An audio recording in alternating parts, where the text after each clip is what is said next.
म्हणजे तुमच्या आई वडिलांना भेटते. पण तुम्ही ज्या स्थितीमध्ये आहात त्या स्थितीमध्ये सगळ्यात जास्त तुम्ही आता सायकल चालवता.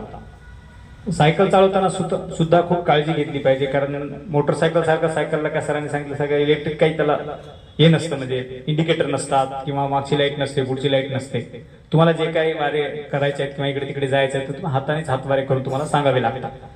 आणि सर, आपण गेल्या संस्थे आणि आपल्या कार्यालयाच्या वतीनं नांदेड पासनं हैदराबाद पर्यंत, म्हणजे आपला जो मेन हायवे आहे, आपण नरशी पर्यंत पोहोचलोय.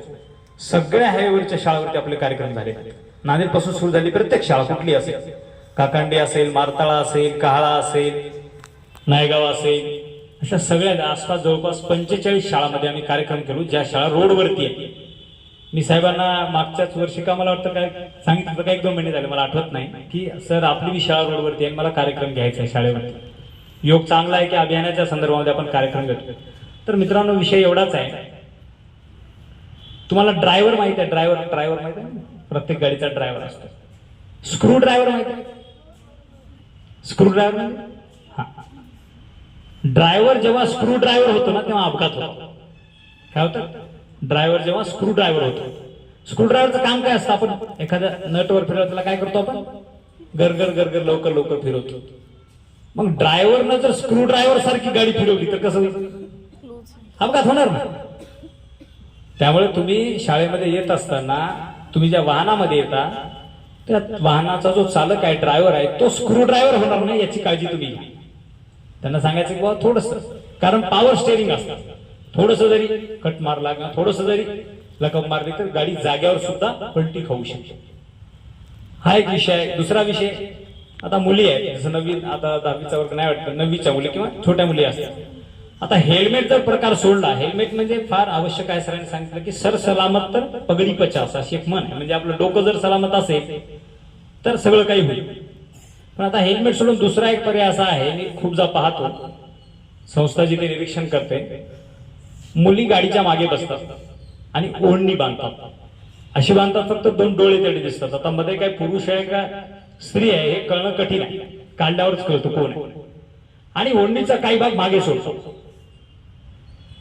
तर मारताळ्यावरती, मी माझ्या गावावरनं नांदेडला येत होतो, मारताळ्यावरती गतिरोधकला एका स्त्रीने अशी ओढणी बांधली होती आणि ती ओढणी खूप खाली होती.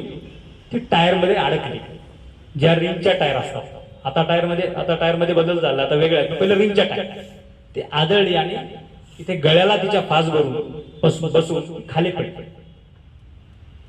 मार खूप लागला की योगायोगाने सुदैवाने ती वारली नाही किंवा मेली नाही समजा. तर ते बांधण्यापेक्षा समोरच्यांनी जसं हेल्मेट घातलं पाहिजे तसं मागलच्यांनी सुद्धा हेल्मेट घातलंच पाहिजे असा नियम आहे सर आपल्याकडे आहे. मागच्यांनी सुद्धा हेल्मेट घातलं पाहिजे, हा एक विषय. दुसरा विषय, आता जे मुलं आहेत तिथं सगळे, त्या मुलांना एक विनंती करतो, तुम्ही घरी वाढदिवस करता तुमचे, कोणाचे पण, आता तुम्ही तुमचा वाढदिवस असेल, पप्पांना सांगता केक घेऊन या, घेऊन या, करतात. सध्या तो काळच आहे, वाढदिवस करतो आपण. पण तुमचा वाढदिवस साजरा करत असताना पप्पांकडे हट्ट करा, पप्पा मी वाढदिवस साजरा करेल, किंवा करणारही नाही कदाचित पैसे नसतील तर, पण माझ्या वाढदिवसातून माझा वाढदिवस साजरा न करता त्याच्यातून तुम्ही तुमच्या डोक्याला हेल्मेट घ्या.